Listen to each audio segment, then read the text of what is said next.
The queens all enter the workroom, once again congratulating Ginger on winning the challenge and Mrs. Potato Head for sending Brittany home. Ginger thanks everybody, saying that she's glad that they can all rest a little easier, whereas Mrs. Potato Head jokes that she only sent home Brittany so she could become the real villain of the season, to everyone's amusement. It's a new day in the workroom, and I am absolutely loving life. I won a challenge. The mean girl finally went home, and I got support from one of my biggest fans back home.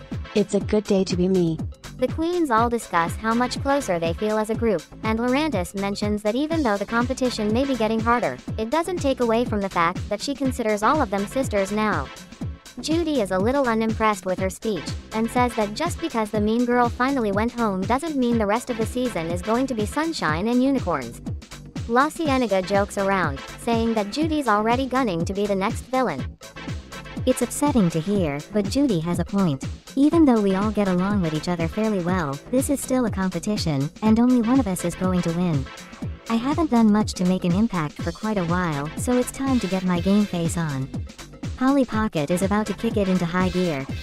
The queens jump into action when the TV goes off, ready for any challenge that the judges can throw their way this week. Here's the sitch, queens. Hip pads are a perfect tool to fine-tune any drag silhouette. So for this week's mini challenge, you'll take these foam blocks and sculpt them into padding fit for a drag superstar. Your time starts now. I don't think I'm doing this right. Everyone else made some pretty decent hip pads, but mine look like Maggie's crumpled up onesies. I probably need more practice with this. Daisy wins the mini challenge. I'll take what I can get at this point. A win is a win, and I'm just glad that Kim gave me kudos for something that I did in this competition. Even if it's for making hip pads, I'm the best hip pad maker this side of Toontown. For this week's Maxi Challenge, you'll act in groups of 3 in your very own Saturday morning cartoon parodies. Daisy, as the winner of the mini challenge, you'll get to group up the teams. On the runway, category is Golden Age of Animation. Good luck, and don't fuck it up. There's always a catch, isn't there? Shit. Daisy pairs up the teams as follows. Daisy, Alex, and Ginger will be Team 1. La Cienega, Lorantis, and Polly Pocket will be Team 2. And Jade, Mrs. Potato Head, and Judy Jetson will be Team 3. I think it's pretty clear that Daisy is trying to split people up who work well together, and she even has Ginger on her team after winning last week. I think she might be trying to stack the deck in her favor, but I'm confident I can work well with my team. Mrs. Potato Head and Judy can be funny, even though they have yet to show it. The teams get to work on learning their scripts. Team 1 is quickly trying to memorize the script, but Alex is struggling to work off of the energy of her teammates, saying that she isn't really used to working with Ginger or Daisy. Ginger tries to reassure her, telling her that it's not the end of the world, and that they could always see if switching their roles might help her acting improve. Daisy bites her lip and lets her teammates switch roles. This challenge is a little bit intimidating, especially trying to work with Daisy and Ginger. I think I may have gotten a little bit too reliant on bouncing ideas and jokes off of La Cienega that I haven't really been able to build up that rapport with the other girls. But Ginger's offered to see if swapping roles will help, and I'm willing to give anything a shot to succeed. Alex was having a hard time, and if one of us struggles, we all get pulled down as a result. I want our team to be the strongest it can be, and if we're able to make a funny parody, all 3 of us are going to be the queens to beat. Meanwhile, Team 2 is working hard on memorizing their script, but during a brief break, Lorantis asks the girls if she's being too overbearing with her friendliness, worried that Judy thinks she's being fake. Polly tells Lorantis that she wouldn't worry about it, saying that she understood why she was initially so isolated from the rest of the queens. La Cienega is slightly more opinionated, saying that she may not be seen as entirely authentic if Judy thought it was too drastic a change. I personally don't mind Lorantis, and I think that she's a pretty cool person. But if Judy thinks that she's fake, maybe there's some reasoning behind it, you know? I don't think that she'd be talking all this trash if there wasn't a good justification for her attitude. Judy can feel however she wants, but I draw the line when she makes disparaging comments about me. I've made up my mind, and I'm going to talk to her the next moment I can. It's time to settle our differences, officially. Team 3 is rehearsing their script, and Mrs. Potato Head is coaching the girls on comedic timing, saying that they shouldn't be reading it out like a business presentation. Jade jokes around and asks if they should do the exact opposite of what she did in Snatch Game last week. Mrs. Potato Head cackles and pats Jade on the back, saying that she's all right. Jade's got some pretty biting humor, and if we can use that in this challenge, she can definitely be a strong asset for us to do well this time around. I definitely need to bounce back this week, and what better opportunity than an acting challenge? I've been getting a little distracted from my script because I notice Lorantis stealing glances at me every now and again. I don't get why she's gotten so obsessed with me all of a sudden, so I need to set the record straight to stay out of my way. Once the queens are getting ready for the main stage, Lorantis decides to talk to Judy about what happened during the first week, and that she's sorry if she hurt Judy's feelings. Judy scowls, saying that it's a little too late to apologize about that now, and that she should have been a little more courteous from the beginning, adding that maybe then she'd be viewed as a little more authentic. Lorantis apologizes to Judy again, before walking away to get ready. I don't think there's going to be any fixing this problem, not while I'm on the show, anyway. I was really hoping that there wouldn't be any more drama once Brittany left, but I guess that was too good to be true. It's too little, too late. I see right through her. It's so obvious that she knows she isn't going to get the crown, so she's trying to salvage the time she has left to get Miss Congeniality. I know the truth, and I'm going to make sure that she doesn't get that title. Judy Jetson, Jade, Daisy, La Cienega, and Lorantis had a great performance. Alex, Ginger, Mrs. Potato Head, and Polly Pocket had a good performance. All of our parodies turned out really well. It just goes to show that we can't afford to do poorly in the challenges anymore. There are no more safety nets, and I worry that if I don't start standing out soon, I could be sent home next. Jade and Lorantis had a great runway. Daisy, Alex, and Ginger had a good runway. I learned my lesson after last week's runway, and I had a fabulous look that not only suited my personal style, but definitely hit the mark when it came to theming. I looked like I stepped off of the silver screen in one of those old-timey shows, and the judges completely ate it up. La Cienega, Judy Jetson, Polly Pocket, and Mrs. Potato Head had a bad runway.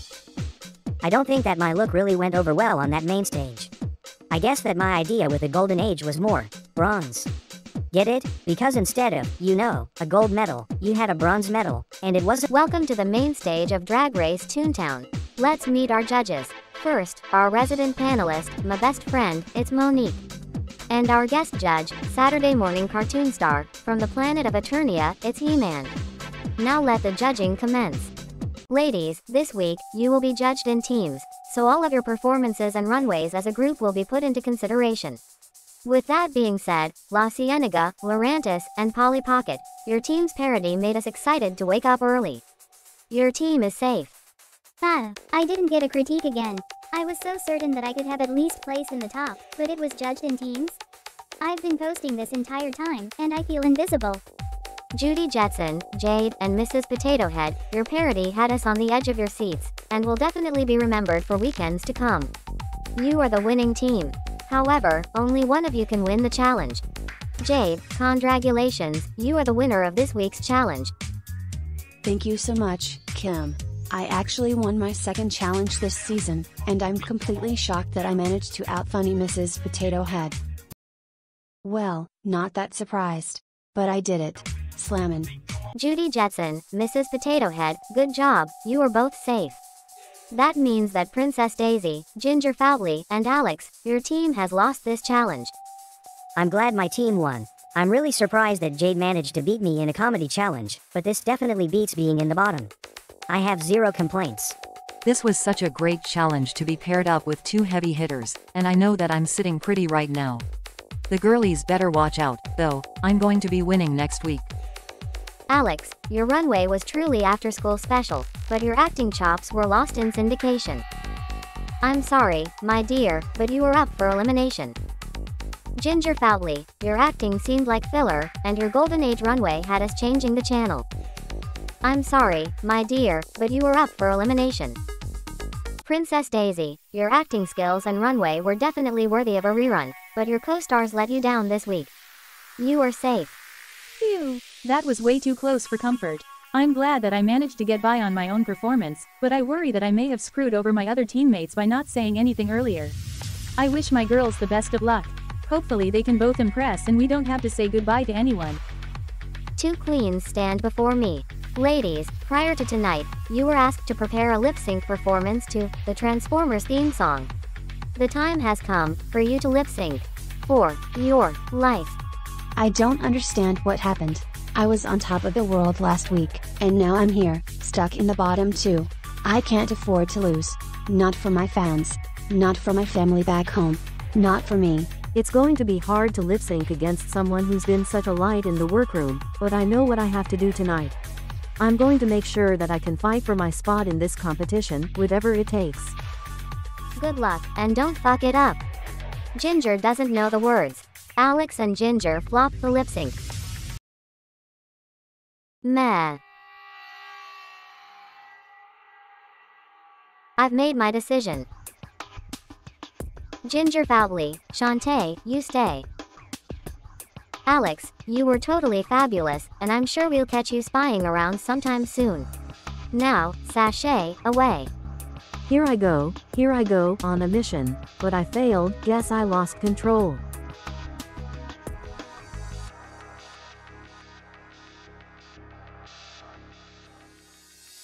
This is Untucked. The queens relax backstage, congratulating Jade on her second win. Ginger seems a bit defeated after her poor lip-sync performance, revealing that she didn't practice the song and thought she wasn't going to have to lip-sync. Daisy apologizes to Ginger, and says she should have spoken up earlier when she traded roles with Alex. Ginger shrugs and sulks on the couch, wondering what happened to her after her Snatch Game win. Meanwhile, La Cienega starts crying, upset over the fact that Alex is gone. She consoles to Lurantis and Polly Pocket that, despite their initial altercation, she had grown really close to her and is going to miss her. Polly says that Alex will always be her friend, and that they could always perform together once the show is over. Lurantis agrees, and says that once the season is over, maybe all of the girls could do a big reunion performance. La Cienega agrees, but only if Brittany isn't invited.